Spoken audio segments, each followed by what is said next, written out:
Alkitab mengajar yang mau mengikut Tuhan Yesus harus menyangkal diri. Yang mau mengikut Yesus Kristus harus pikul salib. Yang mau menerima Yesus Kristus kadang-kadang dianiaya. Sudah lebih 900 gereja di Indonesia dibakar oleh orang-orang yang tidak bertanggung jawab, oleh orang-orang yang tidak menghormati Pancasila, oleh orang-orang yang namanya beragama tapi hatinya melawan Tuhan. Saudara-saudara, dan saya belum dengar berapa orang yang membakar gereja sudah dibawa ke pengadilan. Saya belum dengar hukum dilaksanakan di Indonesia dengan ketat. Tetapi saya berkata kepada saudara, kebangkitan Kristus telah mengalami hal yang sama. Pada waktu Yesus disalibkan di atas kayu salib, dengar baik-baik apa yang terjadi. 6 hal yang menakutkan yang terjadi. Agama merosot. Kedua, politik merosot. Ketiga, hukum merosot. Dan keempat, militer merosot. Kelima, masyarakat merosot. Dan keenam, alam semesta sedang mengikat dan mengkuburkan Yesus Kristus.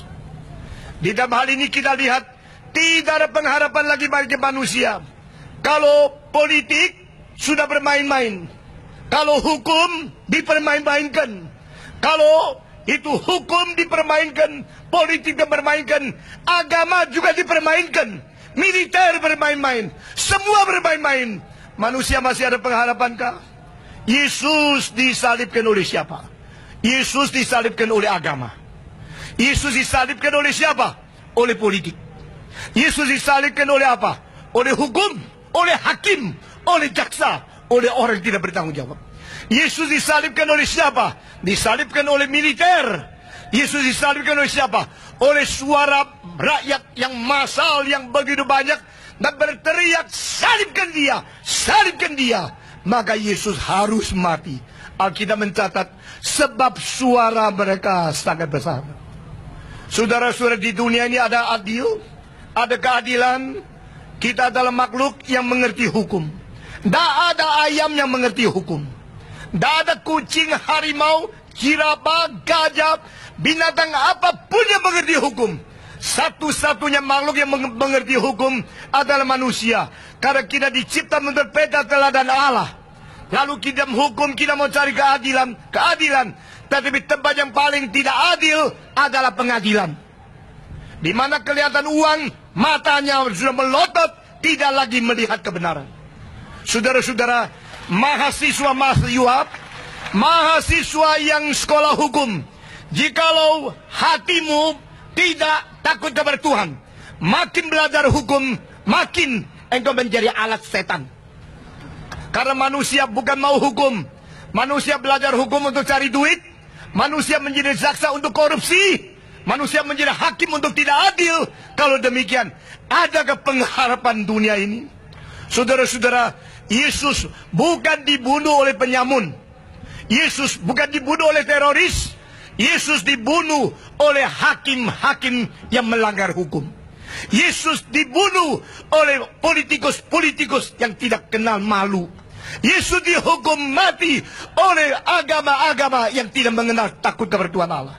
Yesus dihukum oleh militer-militer yang tidak tahu tugas mereka itu untuk apa. Saudara-saudara, massal yang berteriak dengan suara keras mau menang sendiri. Akibatnya anak Allah dibunuh, dipaku di atas kayu salib. Sekarang saya mau tanya, keenam kuasa ini, baik politik, baik agama, baik hukum, baik masyarakat, baik militer, baik kuasa alam, semua ini telah membelenggu Yesus di dalam kuburan. Lalu Yesus mati, selesai. Kalau demikian, saya menjadi manusia tidak ada arti apa-apa. Yesus Kristus kalau tidak bangkit, umat manusia tidak ada pengharapan. Kalau Yesus bangkit, berarti hukum yang tidak beres, politik yang tidak beres, militer yang tidak beres, hakim yang tidak beres, agama yang tidak beres, tidak bisa lari daripada kuasa Tuhan Allah. Amin. Saudara-saudara, hari kebangkitan Kristus memberikan jaminan manusia masih ada pengharapan. Kebangkitan Kristus memberikan peringatan kepada semua pejabat harus berjalan dalam kebenaran, atau pada suatu hari dihakimi oleh Allah yang tidak mengenal suapan, Allah yang adil, dan Allah yang mengalahkan kuasa mati. Saudara-saudara, itu sebab pada hari ini saya bersyukur kita orang Indonesia, kita mau damai, kita mau rukun, kita mau saling menghormati. Meskipun kita beragama berbeda, kita boleh saling belajar. Coba belajar apa perbedaan agama Islam dengan agama Kristen, dengan agama Buddha. Lalu mereka menemukan.